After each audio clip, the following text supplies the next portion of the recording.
Today marks the 70th birthday of the NHS, and a survey by the NHS Confederation has revealed that 84% of people would be willing to pay more tax for a better service. Of course, it's the biggest employer in the country, and one of those employees is our very own Dr. Hilary Jones. So we sent him back to his old teaching hospital to see how things there have changed.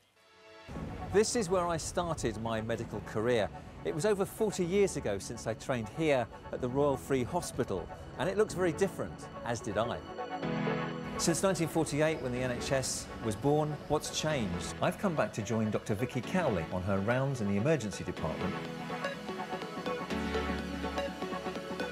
So this is a lady that we had a pre-alert call about because she was very breathless. How are you feeling?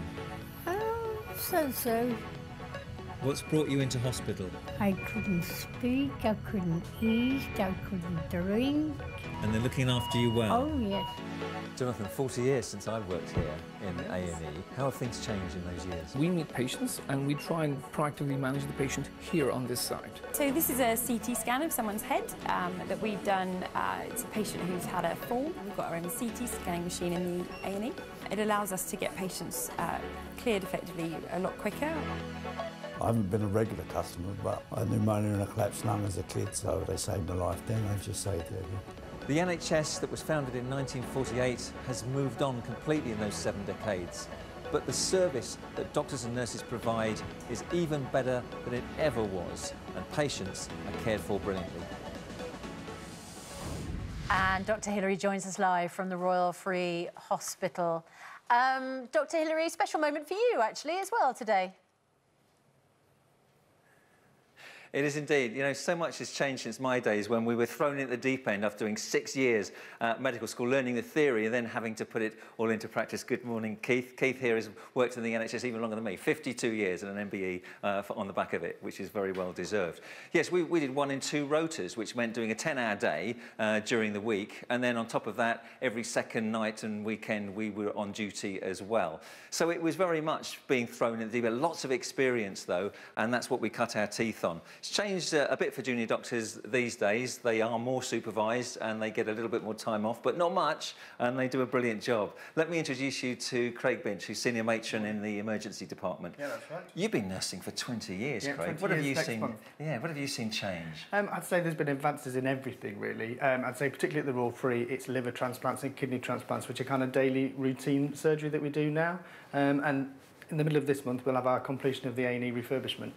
Fantastic. And when I was in A&E, in this hospital for a year, it was just curtains around the cubicles, so very impersonal for patients. They could hear everything going on just a few feet away. Now it's like a spaceship, isn't it? Everyone's got their own cubicles, reclining chairs rather than just trolleys all the time. It's wonderful. So you're happy to work here, and you've seen amazing changes. Yeah, fantastic. Well, you've mentioned liver transplants there, and what has really changed in the NHS is the kind of technology that is now being used. For example, they have a Da Vinci robot which can carry out robotic surgery.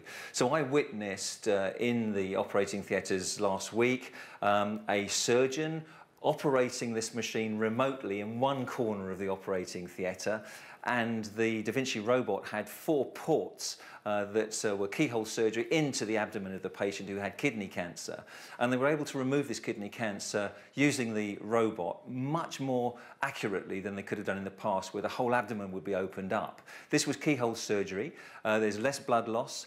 There's less pain for the patient, who's often home either the next day or the day after. Quite incredible, whereas before that patient would have been in hospital for about 3 weeks. The machine costs £2.5 million, but it serves patients coming into this hospital from 17 other hospitals and indeed from around the world. So very cost effective and very convenient and nice for patients. So this is the kind of advance that we're seeing.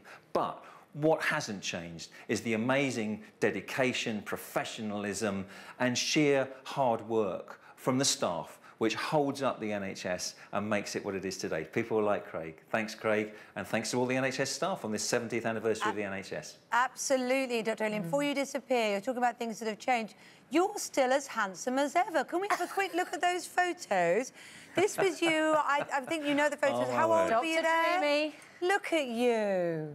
Oh. That would have been about 1976. So, yeah, then I was probably about 23, 24, something like that. Well, you look great now. You look great on it. So I had longer hair then. I wore flared trousers and Cuban heels. That's another story. Now I'm reaching my prime soon, so I'm looking forward to it. Yeah. It's your skills we appreciate, of course, Dr. Hilary. Thanks very much. A bit of his hands. And a huge thanks, obviously, from all of us to NHS staff on the 70th anniversary.